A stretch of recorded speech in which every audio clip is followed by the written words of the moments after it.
행복의 문 여는 창의문교회 화요일 매일 큐티 시간입니다. 예수 하나님의 공의 찬양 드리겠습니다.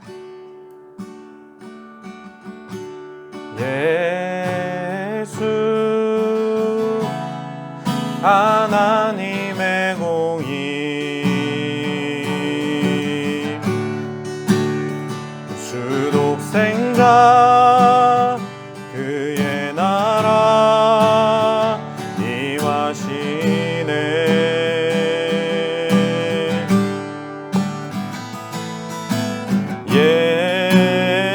예수 재물이 되신 주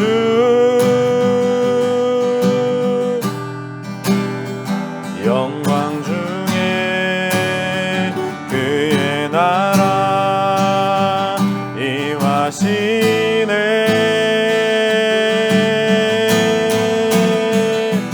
주의 나라 영원하며 그의 영광 무궁하리. 왕의 위엄과 능력이 이제 임하였으니 주의 주권과 주의 통치와 주의 나라 힘과 권세 임하네.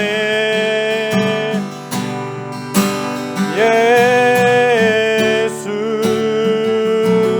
하나님의 공의.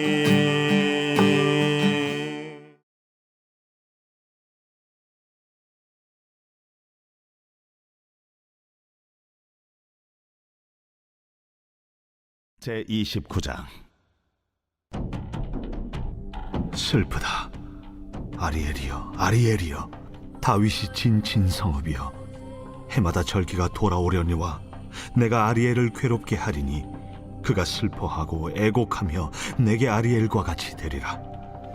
내가 너를 사면으로 둘러 진을 치며 너를 내워 대를 쌓아 너를 치리니 내가 낮아져서 땅에서 말하며 내 말소리가 나직이 티끌에서 날 것이라. 내 목소리가 신접한 자의 목소리같이 땅에서 나며 내 말소리가 티끌에서 짖거리리라. 그럴지라도 내 대적의 무리는 세미한 티끌 같겠고 강포한 자의 무리는 날려가는 겨 같으리니 그 일이 순식간에 갑자기 일어날 것이라. 만군의 여호와께서 우레와 지진과 큰 소리와 회오리 바람과 폭풍과 맹렬한 불꽃으로 그들을 징벌하실 것인즉 아리엘을 치는 열방의 무리 곧 아리엘과 그 요새를 쳐서 그를 곤고하게 하는 모든 자는 꿈같이 밤의 환상같이 되리니 줄인 자가 꿈에 먹었을지라도 깨면 그 속은 여전히 비고 목마른 자가 꿈에 마셨을지라도 깨면 곤비하며 그 속에 갈증이 있는 것 같이 시온산을 치는 열방의 무리가 그와 같으리라. 너희는 놀라고 놀라라. 너희는 맹인이 되고 맹인이 되라. 그들의 취함이 포도주로 말미암음이 아니며 그들의 비틀거림이 독주로 말미암음이 아니니라.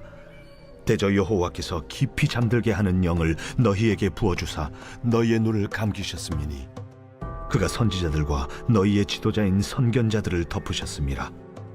그러므로 모든 계시가 너희에게는 봉안책의 말처럼 되었으니 그것을 글 아는 자에게 주며 이르기를 그대에게 청하노니 이를 읽으라 하면 그가 대답하기를 그것이 봉해졌으니 나는 못 읽겠노라 할 것이요 또 그 책을 글 모르는 자에게 주며 이르기를 그대에게 청하노니 이를 읽으라 하면 그가 대답하기를 나는 글을 모른다 할 것이니라.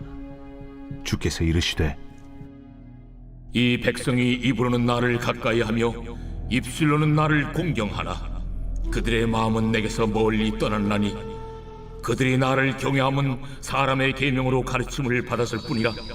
그러므로 내가 이 백성 중에 기이한 일 곧 기이하고 가장 기이한 일을 다시 행하리니 그들 중에서 지혜자의 지혜가 없어지고 명철자의 총명이 가려지리라. 이사야 29장입니다. 예루살렘에 대한 말씀이 이어지고 있습니다. 아리엘은 다윗이 친 성읍이다. 해마다 절기가 돌아온다 라는 언급을 보면 아리엘이 예루살렘을 의미한다 라고 보아야 할 것입니다. 그런데 이 아리엘이라는 단어가 정확히 무슨 의미인가에 대해서 논쟁이 있습니다. 이를 설명하는 여러 가지 제안이 있는데 그 중에 가장 설득력이 있는 것은 에스겔 43장 15절에 나오는 것과 동일하게 보아서 번제단, 제단이면서 화로의 역할을 하는 그런 것으로 보는 이해입니다. 이렇게 볼 경우에 1절에 등장하는 절기와의 관련성도 확인을 할 수가 있고 뒤에 이어지는 문맥과의 연결성도 확보가 됩니다. 예루살렘은 자신이 해마다 하나님 앞에서 절기를 지키는 번제단 같은 성읍이다 라고 자랑을 했습니다. 그러나 하나님께서는 그것이 너희에게 무슨 소용이냐 말씀하실 것입니다.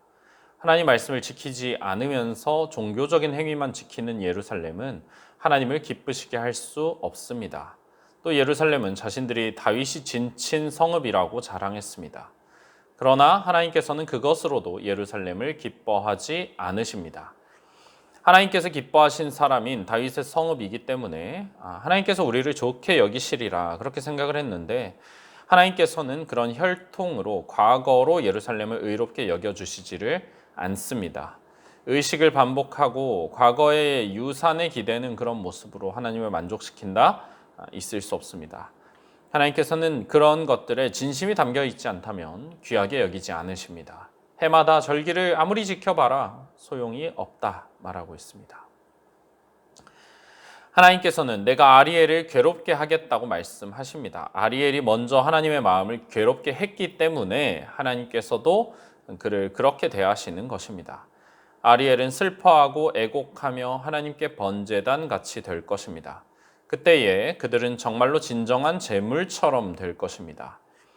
하나님을 기쁘시게 하는 제사를 드리지 않았기 때문에 그들 자신이 제물로서 바쳐지게 됩니다. 하나님께서는 예루살렘을 사면으로 둘러 진을 치고 포위하겠다고 말씀하십니다. 그리고 대를 쌓아 예루살렘을 치겠다고 하십니다. 이 대는 아수르가 실제로 공성전에 사용하던 무기를 의미합니다. 지금도 남아있는 아수르의 고대 벽화들은 아수르인들이 성을 공격하기 위해서 사용하던 무기들을 묘사하고 있습니다. 그 중에 바퀴가 달린 큰 망루가 있었습니다. 흙과 나무로 경사로를 만들고 거기를 따라서 이 망루를 밀어서 성벽을 공격하던 무기입니다. 아수르가 예루살렘 성벽을 포위한 모습 그리고 공격하는 모습이 사실 하나님께서 행하시는 일이다라는 것을 이 말씀이 보여주고 있습니다. 그 공격 앞에 예루살렘은 낮아질 것입니다. 땅에서 말한다, 말소리가 티끌에서 난다라고 되어 있는데 이것을 어떤 주석가들은 대적의 발 아래 짓밟힌 포로의 이미지다 이렇게 해석을 하기도 합니다. 또는 뒤에 이어지는 표현과 연계를 해서 사망에 대해서 이야기한다라고 볼 수도 있습니다. 땅, 티끌 이 두 단어가 모두 사용이 되고 있기 때문입니다. 신접한 자의 목소리 같이 난다라는 것은 죽은 자의 목소리 같이 난다는 뜻입니다. 그들이 죽음의 상태에 있음을 의미합니다. 생명을 주관하시는 하나님께서는 우리를 살리실 수도 있고 죽이실 수도 있는 분입니다. 우리 생명은 우리의 대적에게 달려있는 것이 아니라 하나님께 달려있음을 우리가 믿어야 합니다. 5절에서 8절은 심판의 이미지에서 다시 구속의 이미지로 돌아옵니다. 하나님께서는 자기를 신뢰하는 이들을 구원하실 수 있는 분입니다. 강력한 저 적들은 누구도 이길 수 없을 것처럼 강한 힘을 자랑하는 듯 싶습니다. 그러나 사실 그들은 세미한 티끌과 같습니다. 날려가는 겨와 같습니다. 왜냐하면 하나님께서 그들과 비교할 수 없이 강하고 능하신 분이기 때문입니다. 우리가 하나님을 신뢰하고 그분을 더 알아가며 의지할 때 우리가 겁내던 것들이 사실은 티끌이나 겨처럼 후 불면 날아가 버릴 것이구나 그 사실을 깨닫게 됩니다. 하나님께서 그 일을 갑자기 급하게 행하실 것입니다. 곤경에 처한 백성이 하나님을 의지할 때 하나님께서 임재하십니다. 예루살렘이 포위당한 것이 하나님의 주권대로 역사하심이었던 것처럼 하나님의 구원이 임하는 것도 마찬가지의 모습입니다. 하나님께서 우레와 지진, 큰 소리와 회오리 바람, 폭풍과 맹렬한 불꽃으로 예루살렘의 대적들을 징벌하십니다. 하나님께서는 세상 나라와 군대를 움직이실 뿐 아니라 초자연적인 일들도 자연 현상도 모두 마음대로 다루실 수가 있는 분입니다. 그 하나님의 능력 앞에 예루살렘을 치던 열방의 무리는 꿈같이 밤의 환상같이 된다 말합니다. 우리가 꿈을 꾸고 있을 때, 꿈속에 있을 때에는 그 꿈이 매우 실제적이고 무섭게 나를 죽일 수 있을 것처럼 느껴질 때가 있습니다. 하지만 꿈에서 한번 깨어나고 나면 그것이 더 이상 내게 영향을 줄 수 없다는 것을 알게 됩니다. 꿈속에서 먹고 마셔도 우리 배가 차지 않는 것처럼, 갈증이 해결되지 않는 것처럼 결국은 다 상상에 불과했던 것입니다. 마찬가지로 이 열방이 지금은 예루살렘을 죽이고 멸망시킬 수 있을 것처럼 보이지만 그들은 갑자기 하룻밤의 꿈처럼 사라져 버릴 것입니다. 대적들이 멸망하리라는 이 놀라운 소망의 말씀이 이사야를 통해서 주어졌습니다. 그러나 이 말씀이 안타깝게도 유다의 사람들에게 닿지 않았습니다. 너희 대적이 멸망하리라 아무리 기쁜 소식을 들려줘도 세상 계산에 밝은 그들에게는 이것이 이치에 맞지 않는 말, 어리석은 말로 들릴 뿐입니다. 너희 죄가 예수 그리스도를 믿기만 하면 사함받는다. 놀라운 복음을 들려줘도 그런 게 어디 있냐. 코웃음을 치는 사람들처럼 말입니다. 그런 그들에게 하나님께서는 멸망을 선포하시게 됩니다. 9절부터 그 내용이 이어집니다. 너희는 놀라고 놀라라. 맹인이 되고 맹인이 되라. 말씀하십니다. 술 취한 사람처럼 둔해져서 아무 말씀도 알아듣지 못하라고 하십니다. 아무리 소망을 주려고 해도 진실을 알려주려고 해도 고집부리며 끝까지 거부하는 자에게 어떤 것도 알려줄 수가 없습니다.